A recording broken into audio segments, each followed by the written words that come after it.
Kalau aku punya uang 50.000 bisa digandain nggak? Bisa. Saya bisa.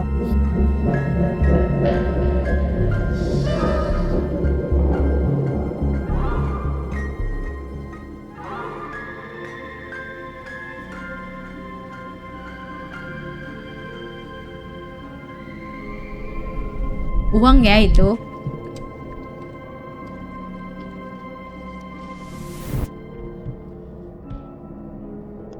Itu mah lebih dari 10. Ki, kalau misalkan kita datang ke gunung Kawi lah ya yang lagi rame. Oke. Dengan bawa Misal ya. dengan bawa sesajen dan Arahan. jumlah uang gitu. Arahan dari si kuncinya Dan misal. kuncinya misalkan kita taruh di Gunung Kawi dengan sesajen dilengkapi dengan uang yang mau kita gandakan. Oke. Lalu uangnya itu nanti kita akan terima di bawah kasur Di bawah kita kasur. itu. Benar. Oke. Apakah uang ini langsung dibelanjakan? Saya jamin tidak. Mungkin dibelanjakan itu hanya sekian persen aja. Pasti yang ada di otak dia, Ki, gandain lagi dong. Oh iya betul. Betul. Betul dong. Iya. Kan ngelihatnya udah tertarik gitu. Nah, pasti itu psikologis manusia. Oke, saya gandain lagi.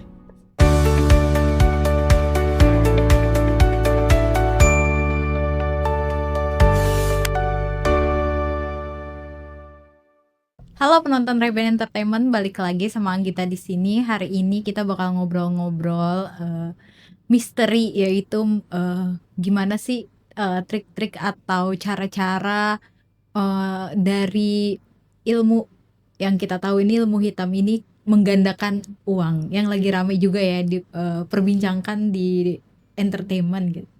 Nah, mungkin kita akan ngobrol sama Kiraiman. Kiraiman, mungkin sekarang udah ada nih kotak hitam di depan gitu. Iya.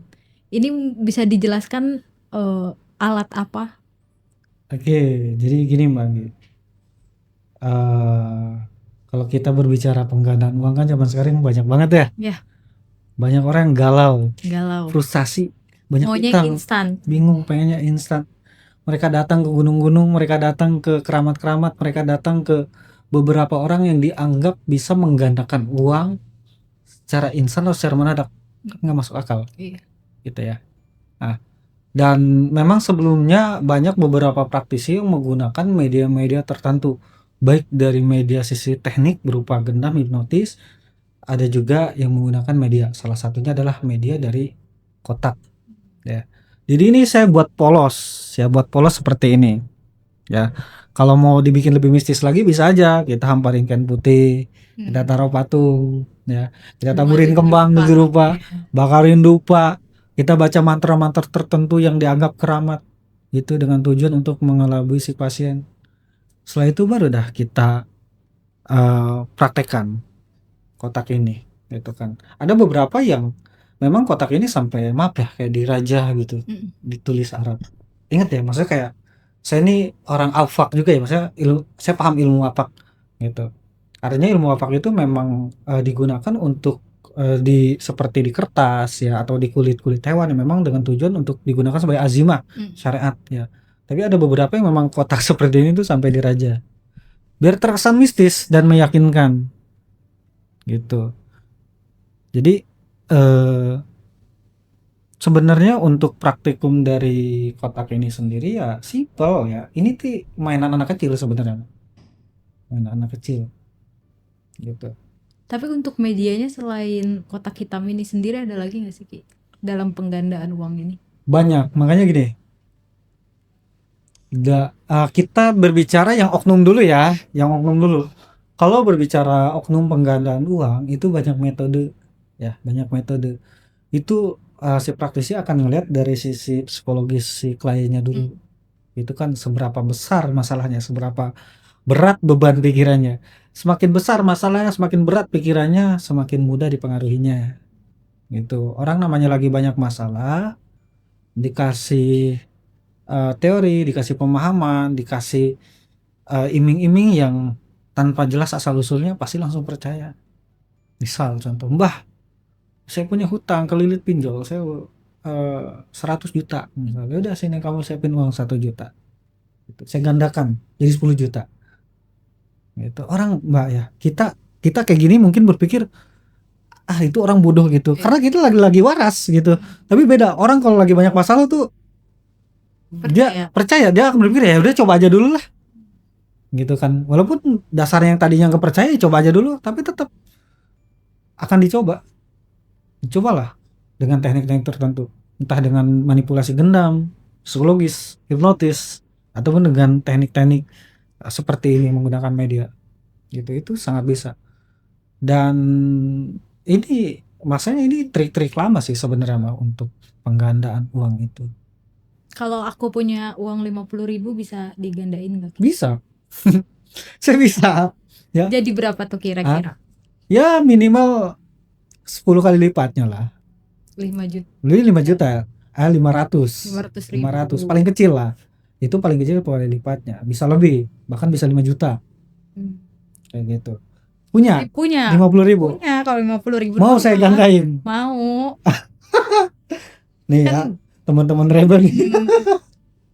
Kan apa kepo juga ya kalau emang bener kan. Bener. Tapi bener nih, saya gandain nih uangnya nih. Ya. Ya, Bangi katanya pengen gandain nih. Lumayan lah buat belanja. Ya, jadi saya gandain ya. Nih, Bangi punya uang 50.000, kita gandain paling minim 10 kali ya.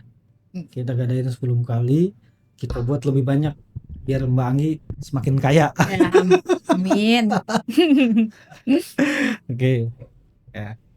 Hati nih. Waduh, ini tim-tim Raven beres syuting langsung jadi pada kaya semua ini. Pengen gandain uang semua ini. Oke. Sip. Yes, kosong ya. So. Ini uang Banggi.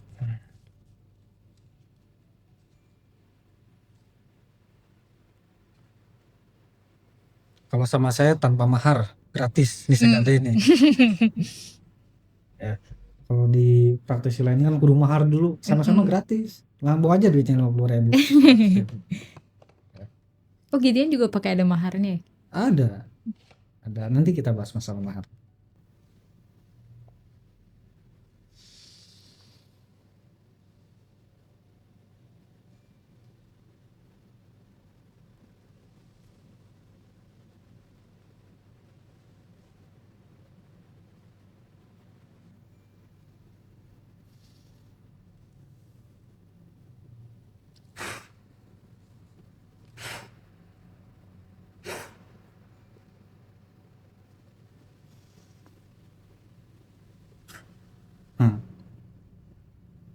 Secara mata batin saya menerawang uang Mbak Anggi saat ini sudah berlipat-lipat ganda. Wow.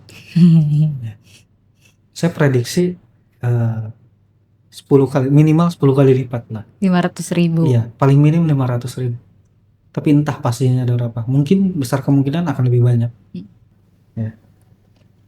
Belanja nih langsung.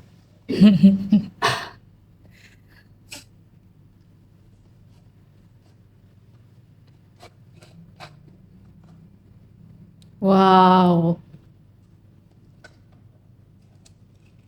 Uang ya itu.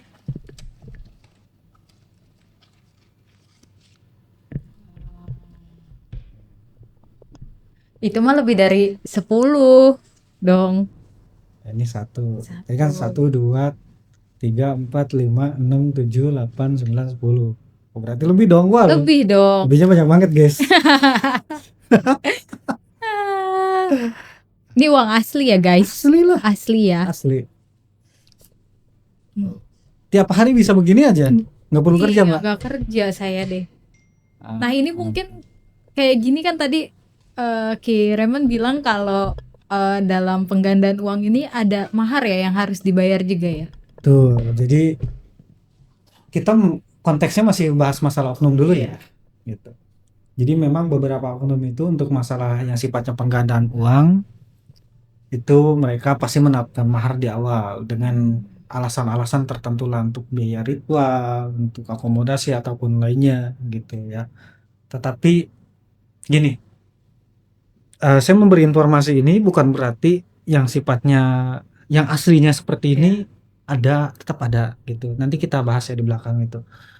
Tetapi untuk zaman sekarang yang sifatnya seperti ini menggunakan kotak ini ya, pokoknya apapun itu kalau judulnya udah kotak ya judulnya udah kotak, mau kotak segede gini, mau yang segede gini gitu kan, itu tetap tekniknya seperti ini. Ya, seperti apa tekniknya saya nggak bisa ngasih tahu, tetapi yang jelas apa yang saya praktekkan ini hanya trik aja Mbak Anggi.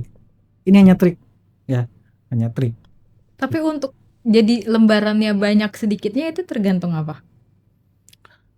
Tergantung kita masukin di awalnya. Tadi kan kayak Mbak Anggi masukin 1 lembar Iya. ya ke saya. Tergantung si praktisinya mau ngejadiin berapa. Oh. Sebelumnya udah dimasukin dulu uangnya itu. Kita bicara trik nih. Mbak Anggi masukin 1 lembar gitu kan. Misal tadi saya ngepasin minimal 10 kali lipat 500.000 gitu kan. Artinya minimal harus saya masukin 500.000 dulu. Gitu. Atau lebih.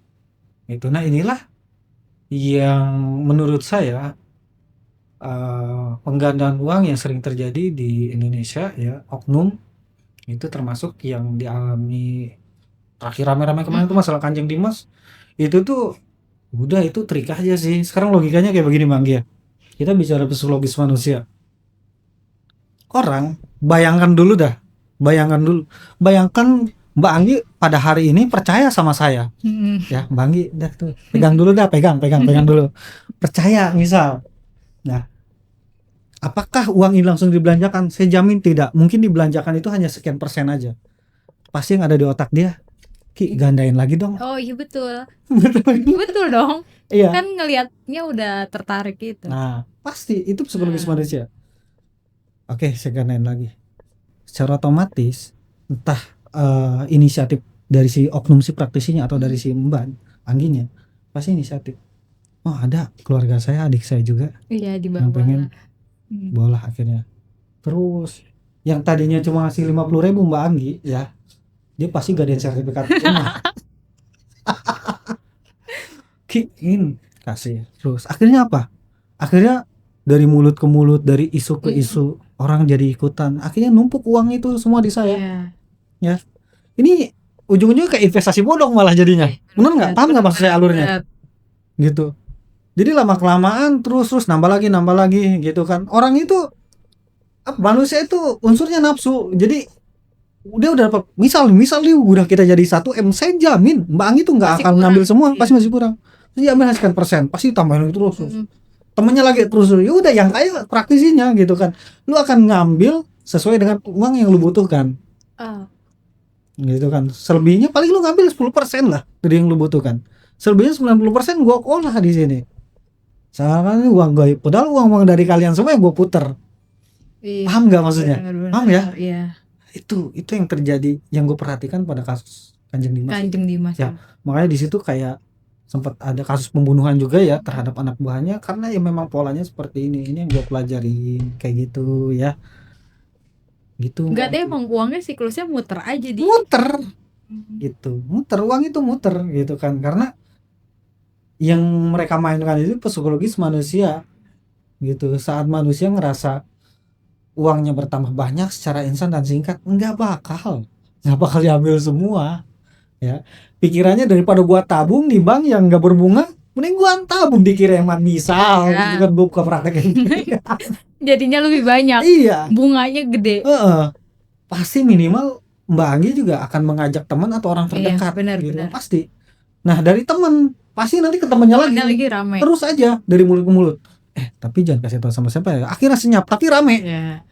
Ya di promosi medsos enggak, rame-rame medsos enggak, tapi rame gitu. Nah itulah. Nah, ditambah kalau si praktisi ini paham dengan ilmu hipnotis gendam, tuh makin sangat kuat mempengaruhinya. Nah itu masalah oknum penggandaan uang ya. Jadi apalagi seseorang itu dalam kondisi bingung, banyak masalah, sangat mudah dipengaruhi Mbak Anggi. Kapan dia akan sadar kalau misalkan sebenarnya uang ini tuh nggak ada penggandaannya? Nah, kapan dia akan sadar?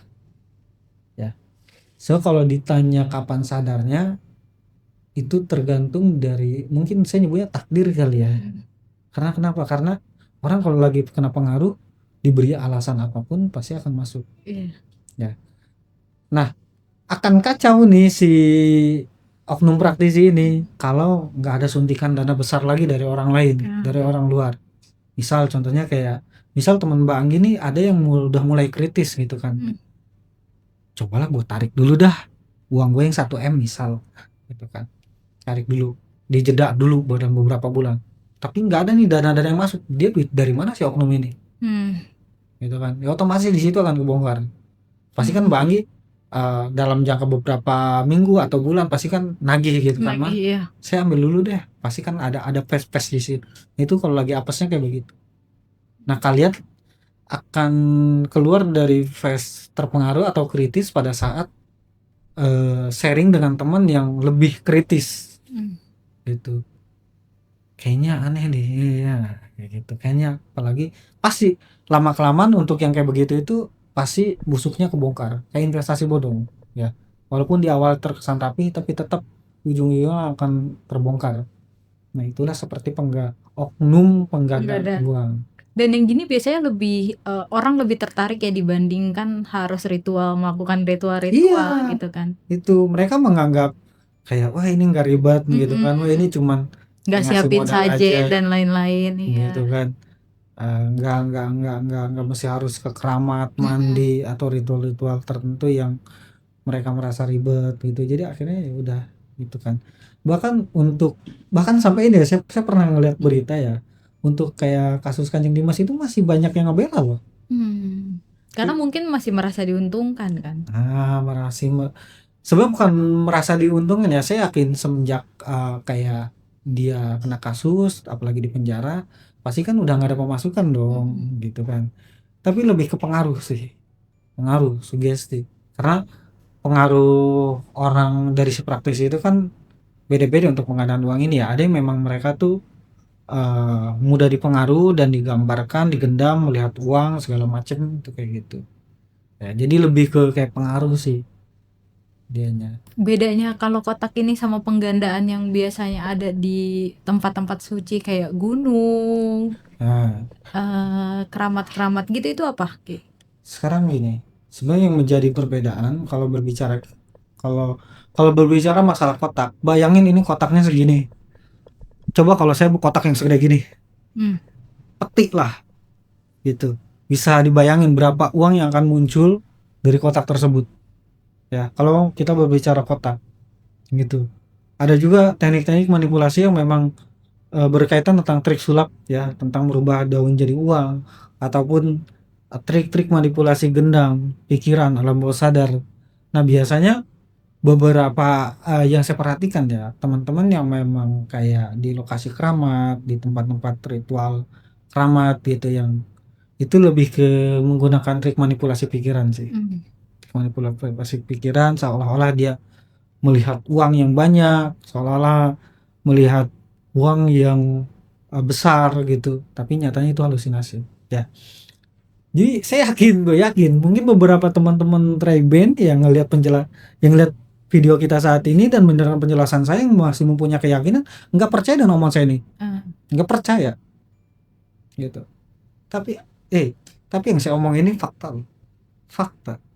Saya ini praktisi, saya tuh paham mana yang asli mana yang enggak gitu kan. Tapi kalau yang mereka masih keyakinan kiriman aja yang mainnya Jawa, kiriman aja yang memang belum bisa. Nah ini mereka yang memang benar gini ya, maksudnya ini kan kita konteksnya lagi bahas masalah tentang yang oknumnya yang palsunya, bukan berarti saya mengkiri yang asli itu nggak ada, ya ada tetap. Nah cuman yang jadi pertanyaan asli itu kayak gimana itu kan. Kalau misalkan ada yang datang ke kiriman untuk menggandakan uang kan tertarik nih mungkin melihat ini gimana? Saya akan belak-belakan terbuka. Misal dia bawa duit gitu kan, kalau bawa 50.000 penggandaan uang jangan ya kayak gitu. Kalau mau penggandaan di saya itu minimal 100 atau 200 juta baru bawa ya. Syaratnya itu. Tapi apakah seperti ini? No, bukan.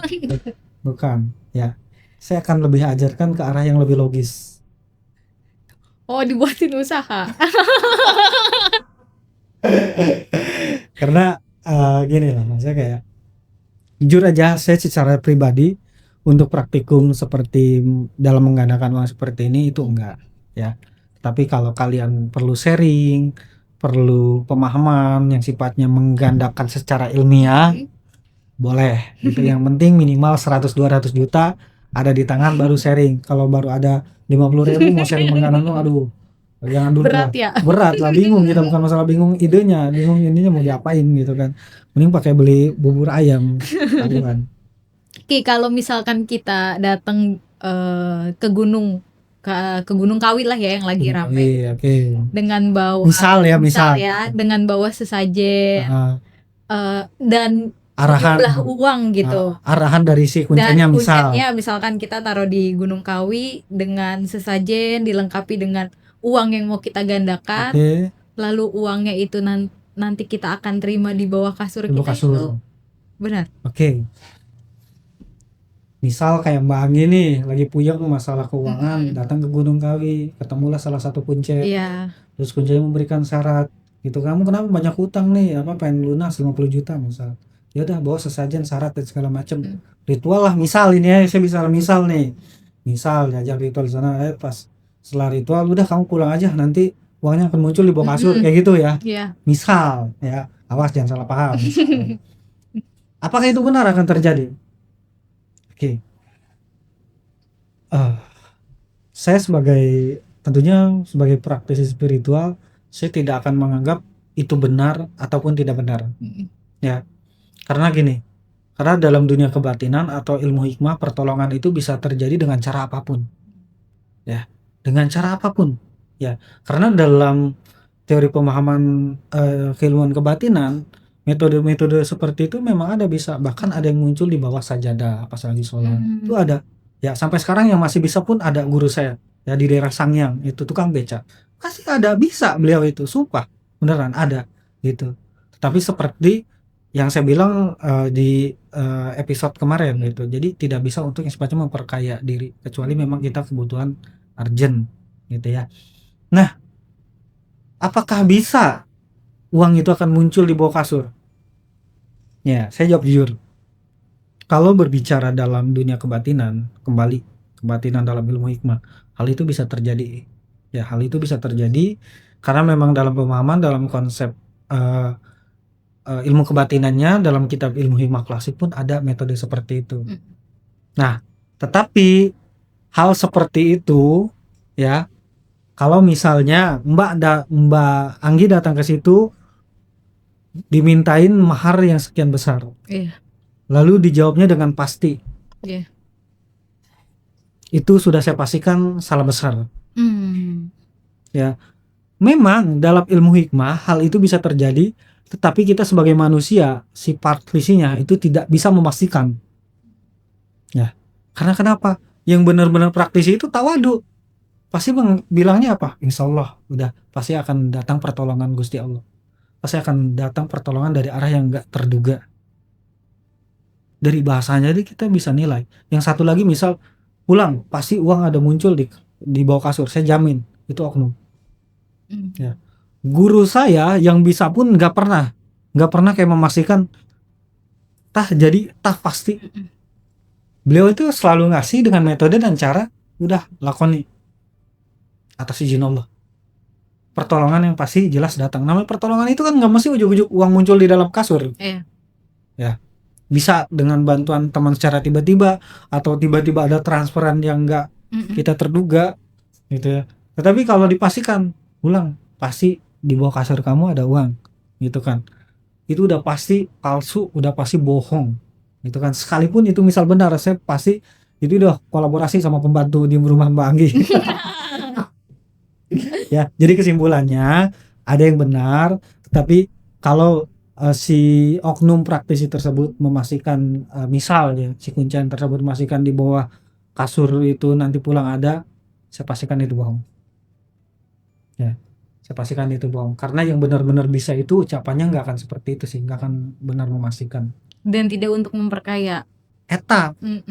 Gitu, tidak untuk memperkaya diri. Itu digunakan ya hanya untuk kebutuhan memang mendesak. Ya, makanya saya bilang gitu kan, saya nggak pernah mau dikasih keilmuan untuk yang sifatnya mendatangkan uang secara mempelajari, maksudnya keilmuan udah dikasih cuman nggak mempelajari, karena itu bisa digunakan pada saat terdesak. Ya, saya ngapain gitu kan pakai ilmu yang terdesak, saya nggak mau kasarnya kayak begitu lagi. Terakhir mungkin Ki, gimana sih mungkin triknya yang tadi habis kita lakukan gitu, Oke. supaya mungkin masyarakat yang tadinya mau menggandakan uang lebih melek ya. Oke, nih ya, jadi ini uang asli ya. Jadi kalau berbicara trik itu beragam ya, tetapi yang jelas itu penggandaan lo itu banyak macam ragamnya, mulai ada yang uang, ada yang emas juga, ada yang kayak dia tuh ngasih kuningan sari, tahu apa sih, imitasi dari emas itu Iya. dengan iming-iming akan menjadi emas asli gitu kan. Nah itu juga memang dalam dunia kebatinan ada seperti itu, cuman saya bilang zaman sekarang itu nggak mudah hal seperti itu ya. Jadi banyak beragam macam trik. Nah, cuman kalau yang mesti kalian tahu ya, sorry ya buat teman-teman trik pemain praktisi sulap ya, saya bukan untuk ini, tapi ini sebagai edukasi aja karena saya jarang untuk buka-bukain. Jadi sebenarnya di balik itu semua ya, kalian perhatikan sih. Di sini ada penghalang dan di bawahnya ada kotak lagi. Jadi uang yang tadi banyak itu ada Udah di dalam sini, disiapkan. udah disiapkan di bawah ya. Uang itu disiapkan di bawah dan uang bangki yang dari 50.000 itu di atasnya, di atas. So otomatis ketika gua taruh ininya, jadi keluar dong di sini kayak gitu. Dan kalau kita bongkar lagi ke sini, nah ini ya. Jadi ini triknya nih. Ini sempat ramai loh di Bekasi, orang pada percaya, tapi udah ditangkap sih. Nih, ya. Jadi kalau udah ngeliat kayak gini, kalian akan paham. Oh, cara penggunaannya seperti itu, kayak gitu. Sebenarnya di dalam dunia sulap itu, yang kayak gini tuh permainan anak kecil sebenarnya mah, ya.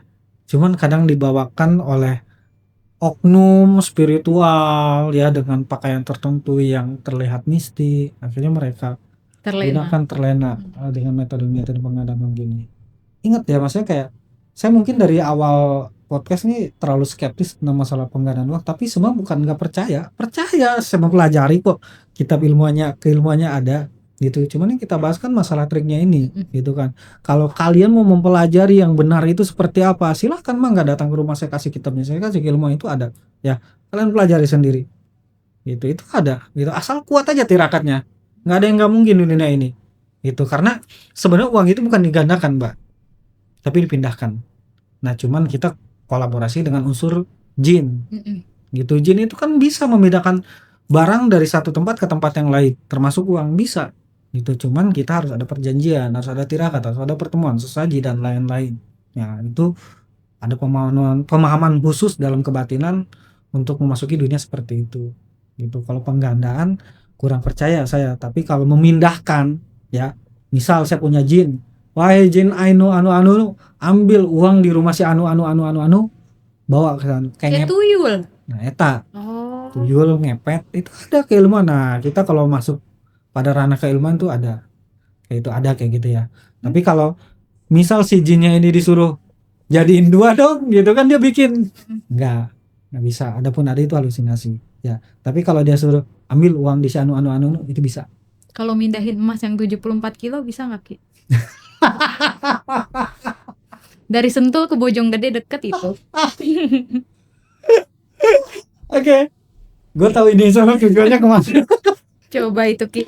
Ya Oke. 4 kilo aja juga nggak apa-apa lah. Ya, jadi ya kembali ya, kalau dalam teori kebatinan, metafisika atau perkodaman bisa, itu bisa ya. Tetapi itu nggak mudah ya, karena jin itu kan atau kodam itu kan unsurnya energi, dan untuk memindahkan barang-barang yang sifatnya berharga, penuh penjagaan ketat, apalagi dengan berat kilogram gitu kan, itu perlu energi yang luar biasa. Makanya ada beberapa guru spiritual yang berteori kodam atau makhluk itu bisa menggerakkan kapas aja, kapas yang kita anggap enteng, untuk menggerakkan itu mereka perlu energi yang cukup kuat Ya, kalau kita berbicara unsur hodam perlu ribuan hodam untuk menggerakkan satu kapas itu. Apalagi emas 4 kilo, 74 kilo. Buset. Nah, itu bukan berarti nggak bisa. Iya. Bisa. Cuman kita perlu tirakat dan ritual yang khusus dan menggunakan unsur jin hodam tertentu yang memang memiliki kesaktian yang cukup kuat. Tapi nggak mungkin nggak dijagain juga kan itu. Nah, eta gitu. Jadi gini, kita jangan kan uang 74 kilogram, ini uang segini aja pasti kita jagain gitu kan. Kita punya uang apa emas gitu, pasti kan yang ngejagain entah dari golongan manusia, pasti yang dari yang punya juga dijaga oleh kodam jin atau kodam. Itu bener serius gitu. Jadi ada beberapa penjabat ya, orang memang mereka tuh wasosnya takut dicuri secara gaib, akhirnya mereka pagar gaib dengan unsur kodam. Karena jujur aja saya ada beberapa orang yang memang apa ya, masa beberapa ada kasus yang datang ke saya, Ki tolong pindahin uang dari ini, itu pejabat dia, ada, serius ada. Kata saya, kenapa dipindahin dari sini ke ini? Itu ada hak saya di situ, gini gitu. Cuman pas kita proses ritual, pas saya analisa ternyata yang menjaga bukan manusia tapi unsur hodam juga ikut menjaga di situ. Ya bener itu Mbak Anggi. Kok bisa tahuan deh. Ketahuan deh. Ki, tapi kan sebagai spiritual juga nih, mungkin kenapa sih tidak mau adanya penggandaan uang ini gitu kan? Terus mungkin ada pesan untuk yang masih percaya soal penggandaan uang ini? Tidak mau dari sisi diri gua pribadi. Iya. Gini,